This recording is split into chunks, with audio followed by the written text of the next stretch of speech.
आज का ये अवसर बहुत ही एक विशेष महत्व रखने वाला अवसर है, क्योंकि समाज के विभिन्न वर्गों में अगर मैं कह सकता हूं कि एक ऐसा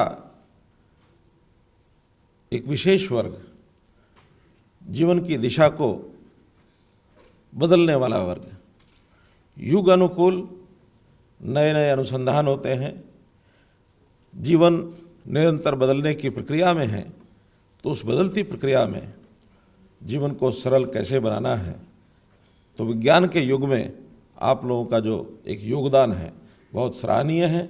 आज आपको मैं अपनी अंतरंग से, मन से आपको शुभकामना देता हूँ, बहुत बहुत बधाई देता हूँ।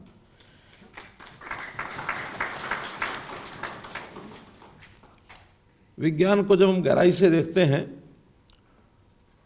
तो वास्तव में इस परिवर्तनकारी युग के अंदर कुछ बंधुओं के अंदर एक जिज्ञासा होती है कि आखिर घटनाक्रम हो रहा है, कैसे हो रहा है, क्यों हो रहा है, इसके परिणाम क्या निकलेंगे।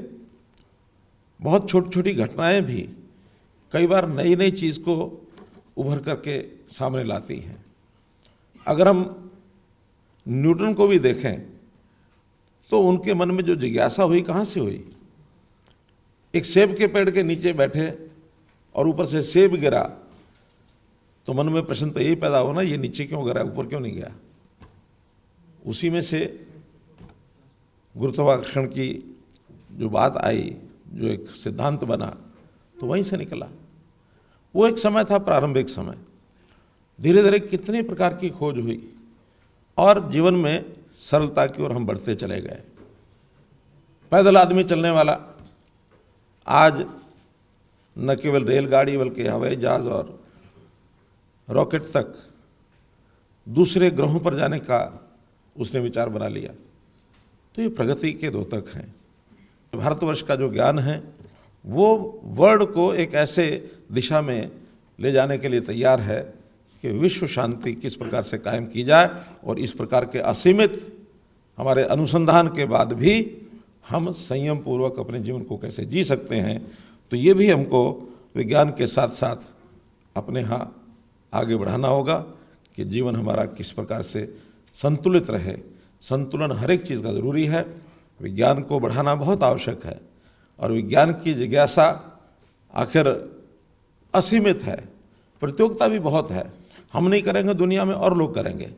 तो हम चाहेंगे कि इसको अपने ही देश में, अपने ही स्थान पर कैसे हम प्रगति के रास्ते पर ले जाए। हमारी शिक्षा प्रारंभिक काल से ही, बचपन से ही इस प्रकार का उसका सिस्टम बनाना चाहिए हमको कि उनमें भी जिज्ञासा पैदा हो विज्ञान के सीखने की। कल ही मैं भिवानी में था।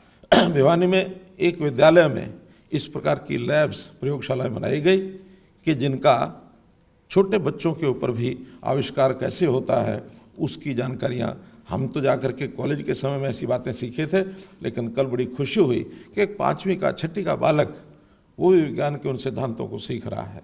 तो इसको आगे बढ़ाने के लिए हमने स्कूली स्तर पर, कॉलेज के स्तर पर बहुत सुविधाएं विज्ञान सीखने वाले बच्चों को, उनके लिए स्कॉलरशिप्स, बहुत व्यवस्था जो हमारे मंत्री जी ने सब बताई हैं, सारे विषय पर एक जानकारी दी है, वहाँ से बढ़ा रहे हैं। आगे रिसर्च के समय जो हमने ये जो दोनों प्रकार के जो इस प्रकार के रखे हैं हमने अवार्ड्स, जिस अवार्ड्स के नाते से आज आपको लगभग 11 लोगों को जो अवार्ड्स दिए गए हैं, ये अवार्ड्स आगे वैज्ञानिकों को, यंग यानी युवा वैज्ञानिक उनको भी मिलने चाहिए और 40 वर्ष की आयु के बाद ये भी उनको मिलना चाहिए।